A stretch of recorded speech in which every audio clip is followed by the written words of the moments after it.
The year was 2013. Super Mario 3D World had just been released onto the Wii U, and a brain trust of Nintendo's most talented developers and creators had come together to discuss their next project. Yoshiaki Koizumi, who'd served as the producer for the past several 3D Mario titles, wanted new ideas. While Nintendo was pleased with their latest game, there did seem to be a growing concern within the company that the Mario brand was playing things safe. Yoshiaki had pioneered an effective formula for level design, and the gameplay ideas that his team had come up with for Super Mario 3D World were inventive and entertaining.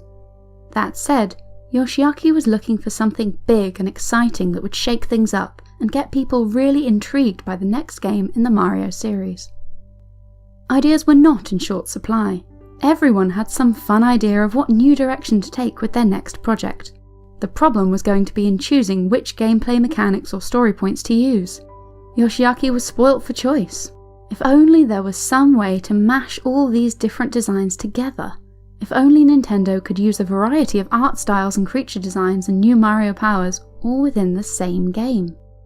What if, instead of trying to find the best of the ideas that they'd come up with, the team just went ahead and made all of them? And with that, Super Mario Odyssey began to take form.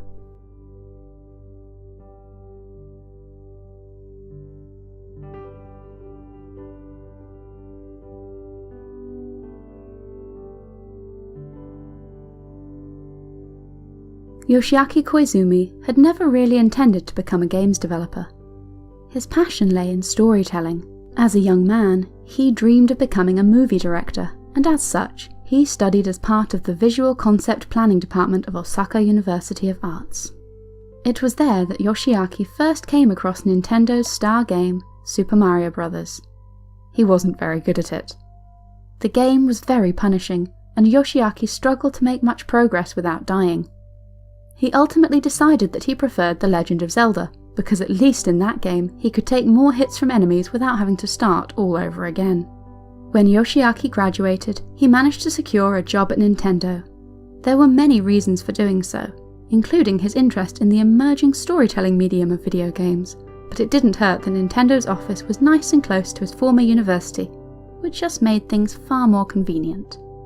While at Nintendo, Yoshiaki started off not in game making, but in designing the manuals for video games. His first job involved creating the manual for The Legend of Zelda: A Link to the Past.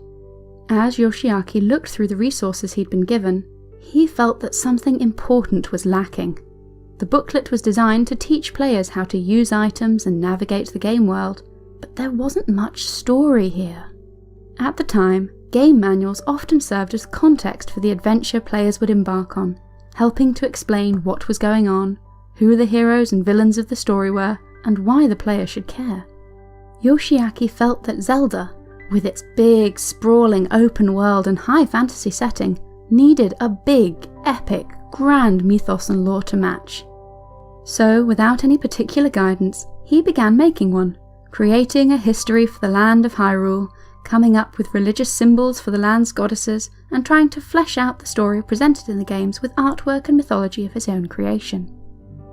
Clearly, Yoshiaki's work was appreciated, as when the time came for Nintendo to work on a sequel, in the form of Link's Awakening for the Game Boy, the humble manual designer was brought on board to help plot the story of the game. As Yoshiaki started, he discovered that the team, having already created A Link to the Past, hadn't really given much thought to what the Game Boy game's larger narrative should be about. Despite being a very junior member of the project, Yoshiaki was able to sprinkle in story elements throughout the work, in as much as it didn't interfere with anyone else's plans. Yoshiaki came up with a sprawling story of dreams and musical instruments, making Link's Awakening stand apart as an unusually rich narrative work for a game of the era. Inevitably, Yoshiaki ended up working on more games for the series, playing a big part in Ocarina of Time for the Nintendo 64. Throughout his work, Yoshiaki was eager to include a strong story at the core of the games that he worked on. The only problem was his boss.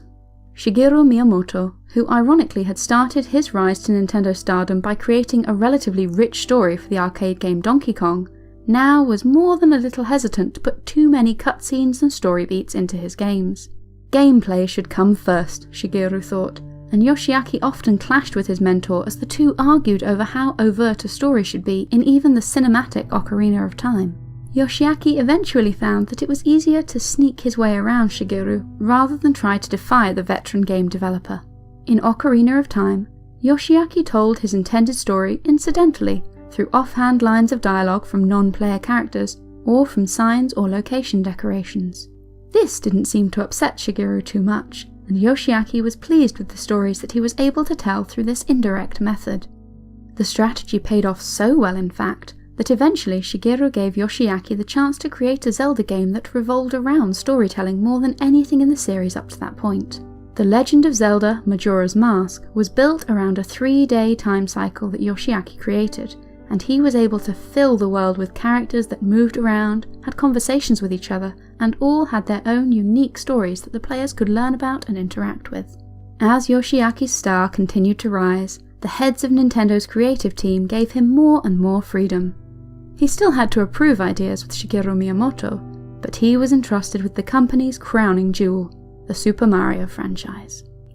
Eventually, as Nintendo prepared for their newest console, Yoshiaki and his team found themselves brainstorming new ideas for what to do with Mario next. They needed something standout, something that worked with the unique design of the Switch, that would take Nintendo's mascot in a whole new direction.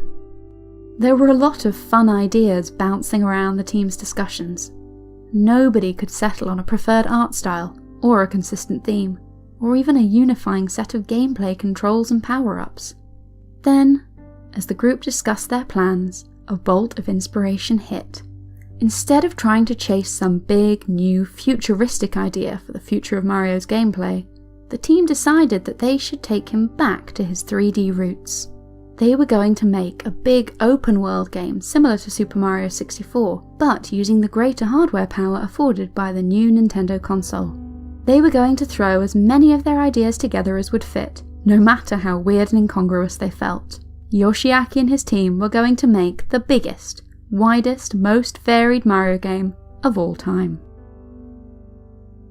The Switch was a big change for Nintendo, and it was dramatically changing the way the company was approaching game design.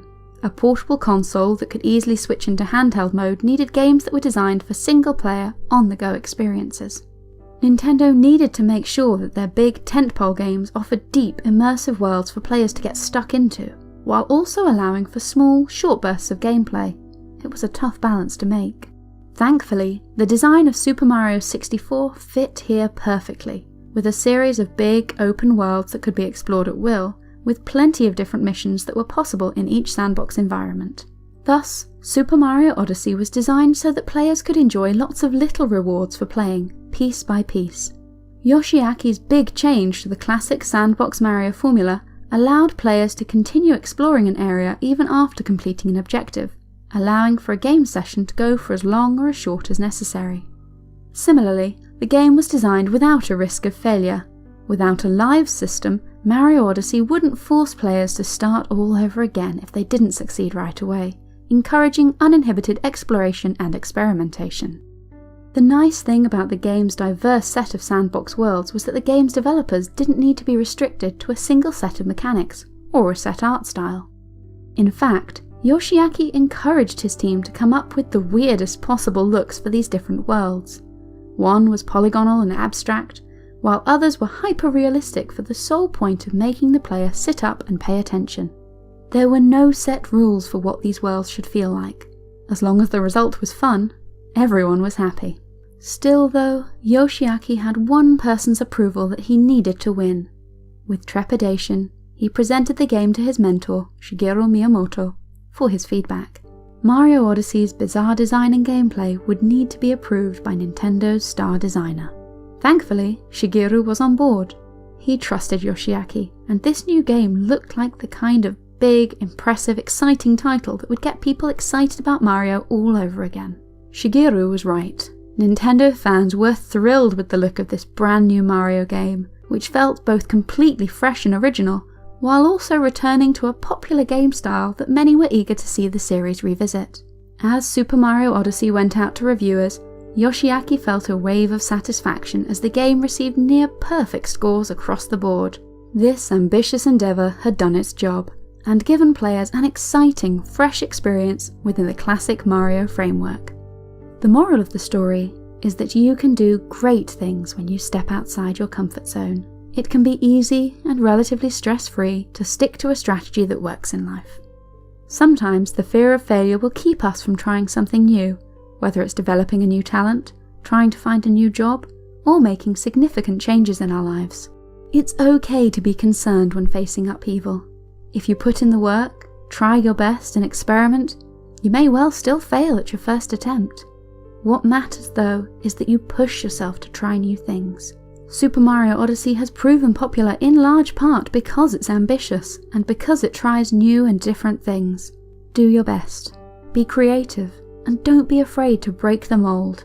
As you work hard to try new things, you never know what amazing things you'll learn about yourself along the way.